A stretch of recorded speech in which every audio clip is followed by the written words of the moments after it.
Hey guys, I was crying this morning, feeling a bit sad. Then I started feeling a bit better. And then I thought about my other video in my, that's been months ago now. I've done a lot of healing since then. I'm in a whole different stage of my healing since then. But in my BDSM video, BDSM disguised as abuse, because I did a BDSM test video as well. No, in reference to my video, BDSM disguised as abuse, I asked the question. No one answered it. Nobody answered the question. No one dared answer it. But I asked, is it possible to be a sadist without being a psychopath? I've pondered upon it. I've thought about it. And I think I've come to a conclusion, guys. For the record, I am a layman. I am not trained in psychology. Like, I'm not a psychologist. I'm not a psychiatrist. I am a layman who is abused by sadist psychopaths for many years. So in a way, it's been normalized to me. In a way, that kind of behavior from a man has been normalized to me. So I'm like, it must be normal because all those guys that have treated me as such told me it was normal, said every man feels this way.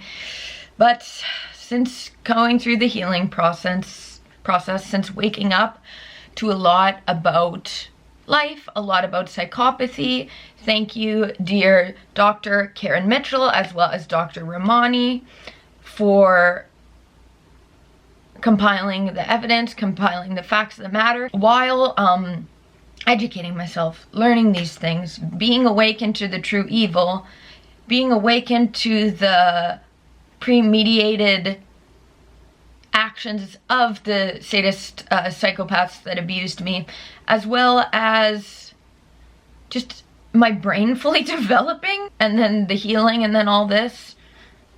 Guys, I think I have a good sense. I have a good sense. This is alleged.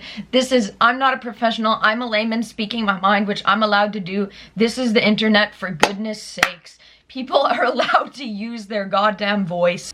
Unless you're legally silenced. We're gonna answer the question today. I don't have any footnotes for this. I'm stopping writing footnotes. I'm starting to just completely go and speak. I'm gonna answer the question from my opinion, from my layman opinion, plus my lived experience, life experience opinion, conclusion I've came to, also based on professionals, such as both of the doctors I mentioned. Can someone, not just men are sadists, there's women, as well as all gender sadists, okay? I'm gonna answer the question. Can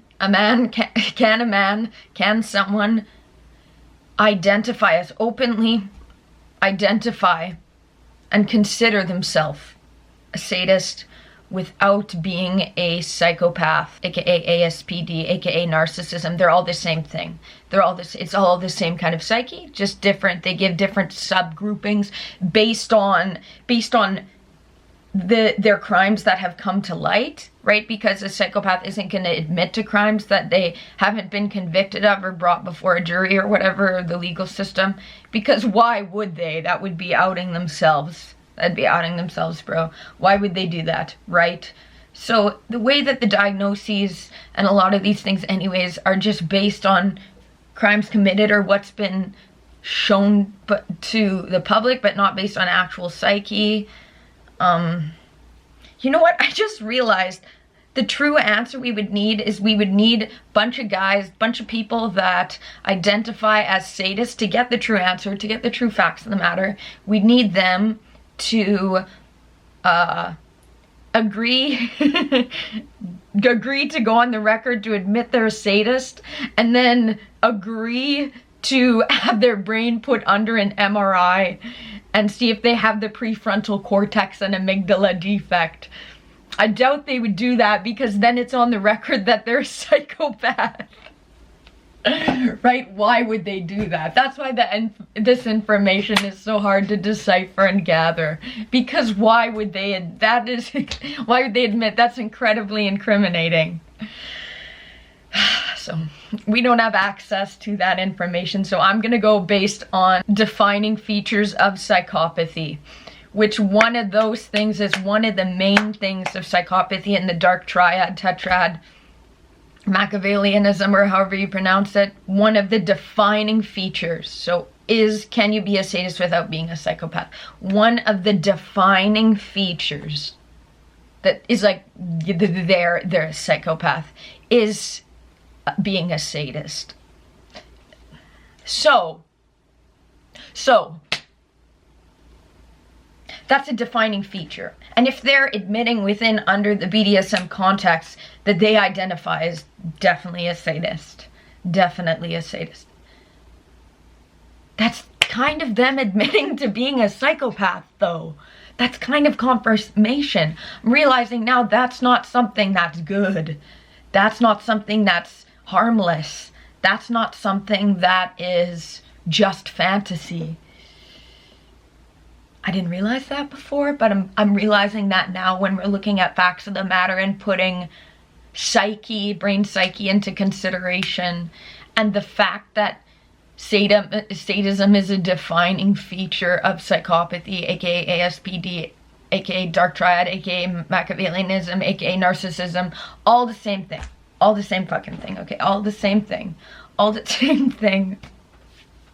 This means. I think it's impossible, guys. I think, can you be a sadist without being a psychopath? I think the rational answer to that is no, period.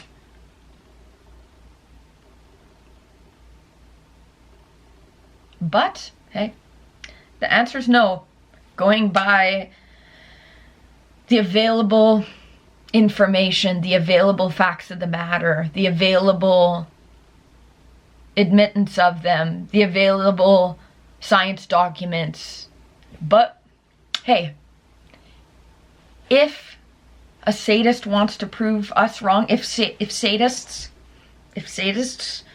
in the BDSM community want to prove us wrong, you know how you do that? You know how you do that, though? You agree to being part of a research study with someone at the top also who's doing the MRIs and doing all the science, also gets their brain put under the MRI to confirm they don't have the amygdala and prefrontal cortex defect, and then put them under the MRI. Let us see their brain. Do they have the prefrontal cortex and amygdala defect? If they all do, it's kind of confirmation. Therefore, that means, guys, someone identifying as a sadist in that community, that's immediate red flag. That's immediate, oh God, oh no, this is bad. This person just admitted to being a psychopath. This person just admitted that the defining feature of their sexuality is demeaning, harming, sadistically destroying, not having access to a conscience, never have, never will. Therefore, it's impossible for them to have true love. It's impossible for them to have ever felt love towards anyone otherwise for their own selfish means. That means that's not a safe person. That means we exile them from our lives. That means we go no contact. That means we don't seek those kind of people out. That's what that means.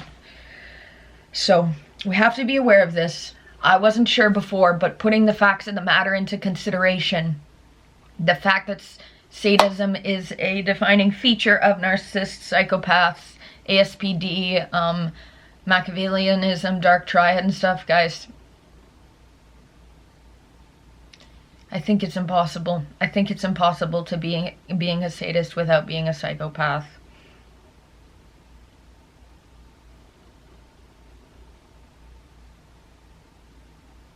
Especially if that's what they're openly identifying as. I can think of